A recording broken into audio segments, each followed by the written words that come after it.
خاوتي خواتاتي اهلا وسهلا مرحبا بكم يا جماعة الخير مساء الخير عليكم مازال فلاون والسلام عليكم. J'espère que vous allez bien et j'espère que vous vous portez bien.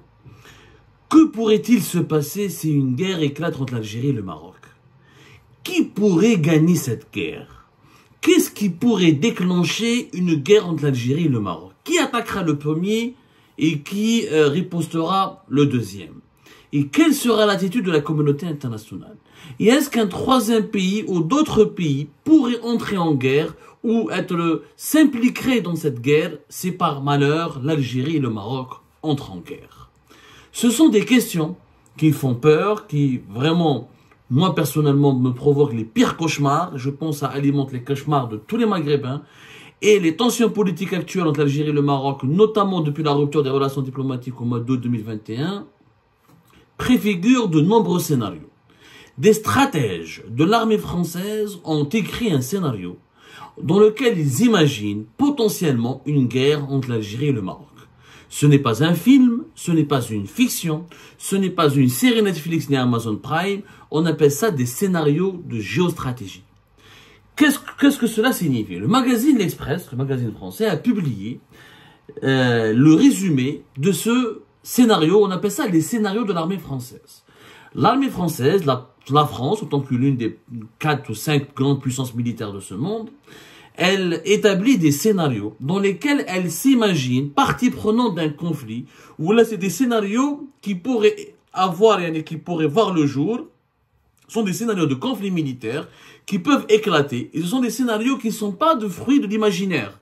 Ce sont des scénarios qui sont basés sur des problèmes politiques réels, sur des faits réels, sur des tensions géopolitiques entre plusieurs pays. Ces tensions sont réelles. Et à partir de ces tensions, de ces conflits, de ces problèmes, on imagine le pire, c'est-à-dire des scénarios d'affrontement militaire.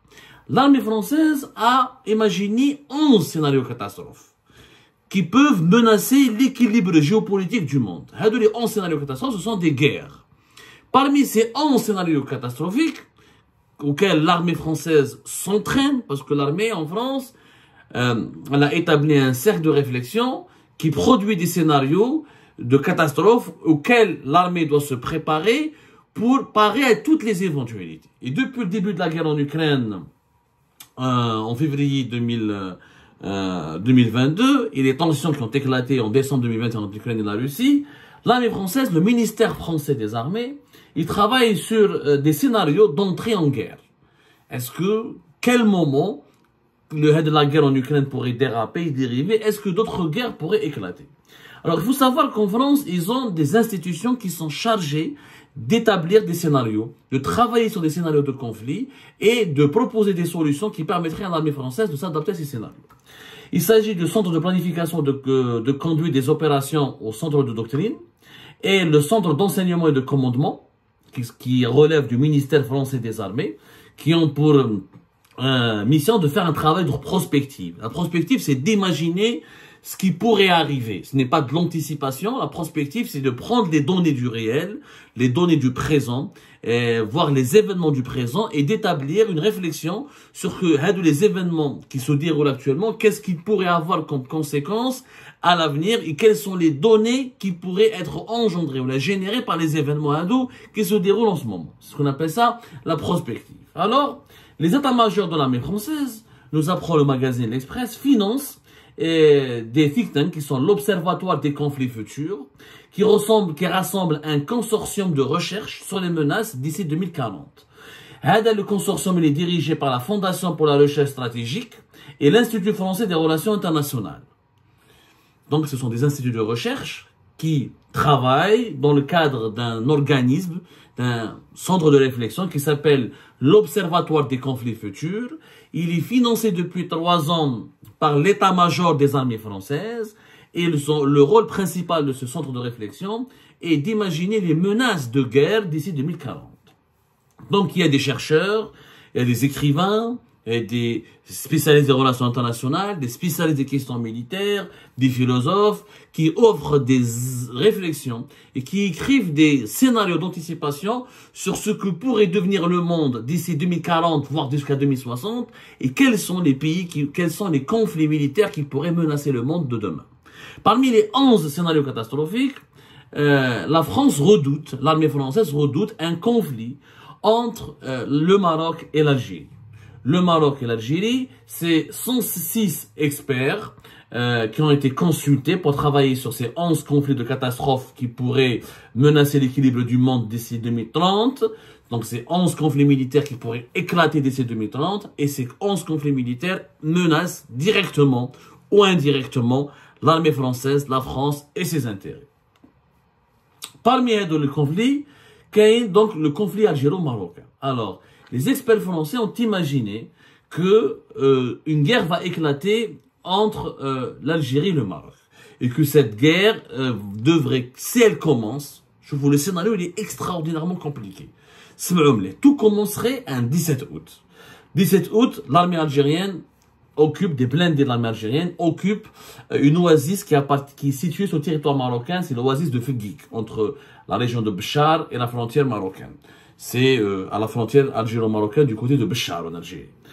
C'est un territoire marocain qui pourrait être occupé. Les experts français ont imaginé que des militaires algériens vont bloquer le passage, vont occuper cette oasis, ils vont déloger les cultivateurs, les agriculteurs marocains, ils vont imposer une présence militaire dans le territoire marocain.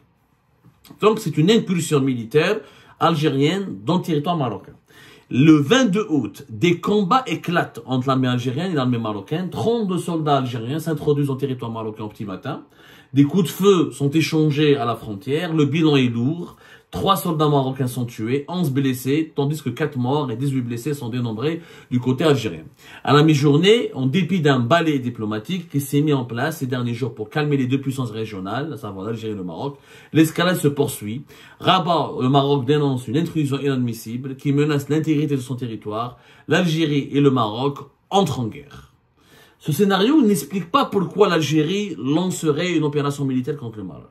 Mais vu comment le régime algérien actuel, le régime Tebboune, comment il accuse le Maroc d'être à l'origine de toutes les menaces toutes les menaces qui guettent l'Algérie, le séparatisme kabyle c'est le Maroc, les feux de forêt c'est le Maroc, les atteintes à la souveraineté nationale c'est le Maroc, les provocations. Yani, franchement, les scénaristes géostratèges, les scénaristes, les experts français qui ont travaillé sur ce scénario catastrophique d'une guerre entre l'Algérie et le Maroc, ne manquent pas de c'est pas les prétextes qui manquent pour imaginer une guerre entre l'Algérie et le Maroc. Mais bon, ça reste que dans ce scénario, ça n'a pas été précisé, en tout cas, ça n'a pas été précisé dans le résumé qui est sorti dans les colonnes de l'Express, le magazine de l'Express. Peut-être que pour des considérations de sécurité nationale, les autorités françaises, le ministère des Armées, a demandé à l'Express de ne pas publier l'intégralité du scénario. Ils ont certainement résumé, l'Express a été... La rédaction de l'Express a été autorisée uniquement à donner un résumé de ce scénario catastrophique, ou de l'un des 11 scénarios de menaces majeures contre la France sur lesquels les armées françaises travaillent. Donc on ne sait pas quel est le prétexte, mais on imagine des reproches politiques, des tensions, des provocations, l'Algérie qui se sent menacée par le rapprochement du Maroc avec Israël, peut-être que l'espace aérien algérien a été violé par un avion marocain, enfin... Une petite étincelle aujourd'hui, et c'est vraiment, ce n'est pas de la science-fiction. Aujourd'hui, réellement, les relations entre l'Algérie et le Maroc sont extrêmement tendues.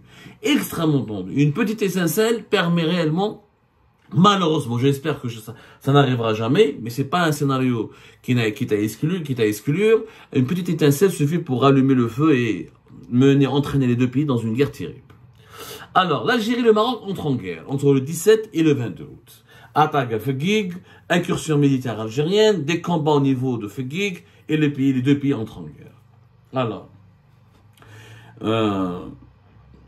le scénario se poursuit. 10 jours plus tard, le conflit n'est plus uniquement localisé à Fegig et s'étend jusqu'à Oujda, juste après la frontière algéro-marocaine du côté après Marnia.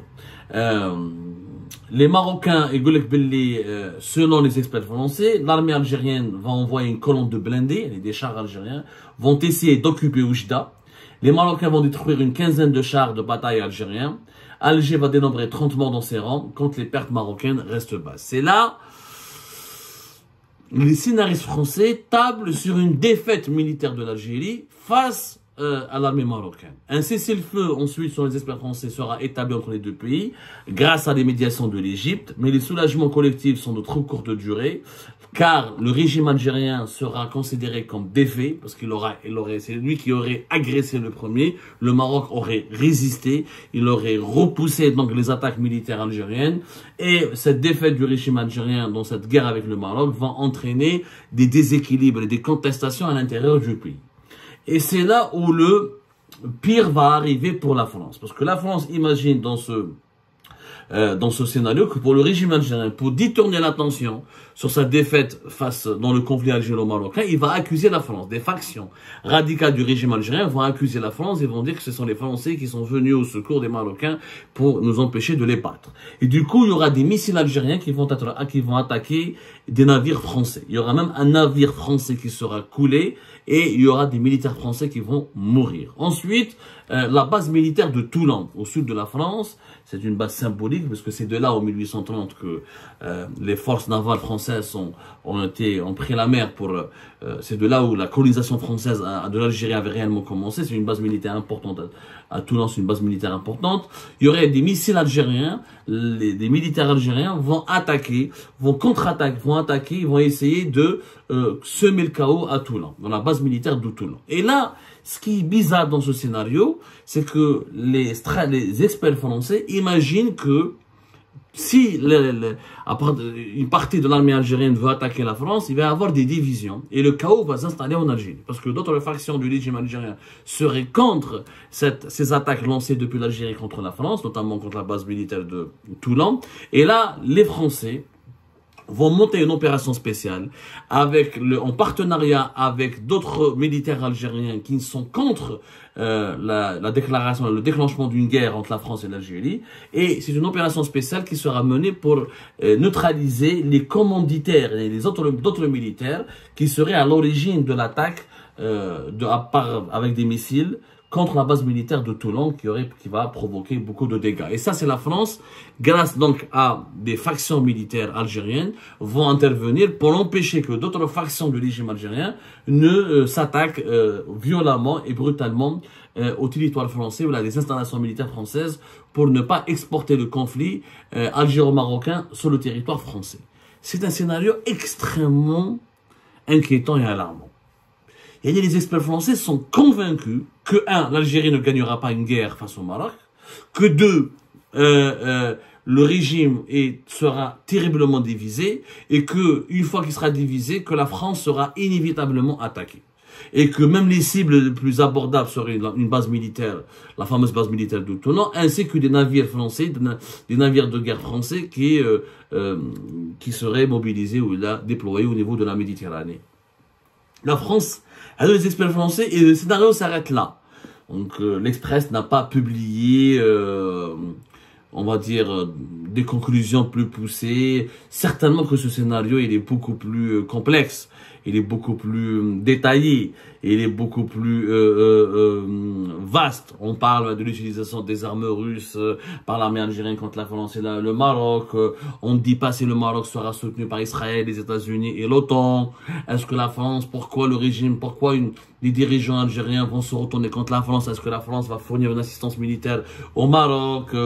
Qui seraient-ils ces militaires algériens qui vont faire cession et qui vont vouloir attaquer la France et entraîner l'Algérie dans une autre guerre contre la France? Il y aurait un chaos. Un chaos. Le scénario d'une guerre entre l'Algérie et le Maroc provoquerait un chaos en Algérie, provoquerait des morts au Maroc comme en France et provoquerait une intervention militaire de la France sur le territoire algérien, pas avec des alliés algériens. C'est un scénario extrêmement... Qu'est-ce qui dévoilerait ces scénarios? Il dévoile d'abord la vision que développent les experts français du régime algérien. Tous les experts consultés par l'armée française, les experts qui travaillent sur la réflexion d'anticipation à l'horizon 2030, 2040, 2060, les experts qui établissent ces scénarios de catastrophe face auxquels la France devrait se préparer, ont une perception extrêmement démoralisante et décourageante du régime algérien. Pour eux, le régime algérien ne sera jamais uni. Il n'est pas uni de l'intérieur, il ne fonctionne pas de façon harmonieuse. On est en cas d'une guerre, et en cas d'une guerre, il va s'effondrer ce régime et les divisions vont éclater de l'intérieur et le pays serait plongé dans le chaos. Les experts français sont convaincus par cela. Et ça renvoie à ce clanisme du régime algérien dont nous parlons depuis la maladie, depuis le début depuis la fin des années 90. En réalité, le clanisme du régime algérien a commencé depuis le début de la crise des années 90. Depuis octobre 88, où nous avons vu des pôles. Chadli Benjedid qui a été démis de ses fonctions, chassé du pouvoir, ensuite la constitution de plusieurs pôles, états-majors, généraux, officiers des années 90, les anciens de l'armée française, les officiers de l'armée algérienne qui ont été formés au Moyen-Orient, contre ceux qui ont été formés par les écoles occidentales et françaises ou la russe, ensuite le clan des services de renseignement, ensuite le clan des Chaouia contre les clans des Kabyles, ensuite le clan des gens de l'Ouest, ensuite ensuite le clan de Oujda. Il y a eu toute l'évolution clanique du régime algérien. Ensuite, il y a eu le clan Bouteflika contre le clan du général Taufer. Ensuite, il y a eu le clan de Gaïd Salah contre le clan de Taufer et contre le clan Bouteflika. Et là, aujourd'hui, on est dans le clan Tebboune avec le clan Chengreha. Et on parle du clan Taufer qui revit, qui ressuscite à travers des figures emblématiques comme Hanan Chebbar et les autres. Cette perception extrêmement inquiétante du régime algérien démontre que l'Algérie n'inspire pas la confiance aux experts du monde, aux experts français, en tout cas en géopolitique. Et ce sont des établissements d'élite qui ont été consultés, qui ont été associés pour écrire ce genre de scénario. On parle quand même de la Fondation pour la recherche stratégique, on parle quand même de l'Observatoire des conflits futurs, on parle quand même de l'Institut français des relations internationales, on parle quand même d'experts militaires qui travaillent pour le ministère français des armées, le centre de planification de conduite des opérations, au centre de doctrine, le centre d'enseignement du commandement. C'est des militaires français. Quand ce n'est pas des militaires, ce sont des civils qui ont une forte connaissance de l'évolution politique et géopolitique du monde. Ça ne veut pas dire qu'ils détiennent la vérité, ça ne veut pas dire qu'ils ont raison, ça ne veut pas dire que leur scénario va réellement se concrétiser, que l'Algérie va réellement perdre la guerre contre le Maroc, et que la France va encaisser des attaques, et que l'Algérie pourrait être plongée dans le chaos. Mais ce scénario a au moins le mérite de nous pousser à réfléchir. Et si réellement une guerre éclate entre l'Algérie et le Maroc, qu'est-ce qui pourrait se passer? Au moins, ce scénario, il est tellement effrayant qu'il devrait nous empêcher qu'il devrait nous inciter à trouver des solutions pour éviter absolument pour limiter tout risque de guerre entre l'Algérie et le Maroc. Je ne dis pas que ce scénario a raison. Je n'ai pas dit que l'Algérie serait forcément perdante. Pour moi, si une guerre éclate entre l'Algérie et le Maroc, tout le monde serait perdant. Le Maroc serait perdant, l'Algérie serait perdante, le Maghreb serait extraordinairement perdant et l'Union européenne serait énormément perdante parce qu'il y aura des conséquences politiques désastreuses sur son territoire, notamment avec la forte présence des diasporas algériennes et marocaines dans des pays comme la France, la Belgique, l'Espagne, la Hollande, etc. Il y aura des conséquences diplomatiques, sécuritaires, géopolitiques et surtout économiques. Là, le Maroc, un pays important, un important pays producteur de phosphate, pays exportateur de produits agricoles, l'Algérie, gaz, pétrole, etc. La situation déjà du Maghreb qui est avec une Libye divisée, extrêmement fragilisée, et un Maghreb avec une Tunisie en faillite et un Sahel qui brûle avec des coups d'État, une instabilité au Sahel, au Mali, au Niger et au Burkina Faso, une guerre contre le terrorisme islamiste. Donc c'est clair que des forces occultes, des puissances étrangères, des groupes armés, des lobbies mafieux, des réseaux criminels mafieux profiteraient largement de cette insécurité régionale qui va s'installer quand l'Algérie et le Maroc entreraient en guerre. Ce scénario, je ne sais pas s'il va avoir raison. Je ne sais même pas s'il va se réaliser. Il risque de se réaliser. En tout cas, c'est intéressant de s'attarder sur la perception que les experts français ont de l'Algérie. Une perception qui imaginerait que le régime algérien est vraiment instable. Il n'inspire pas confiance.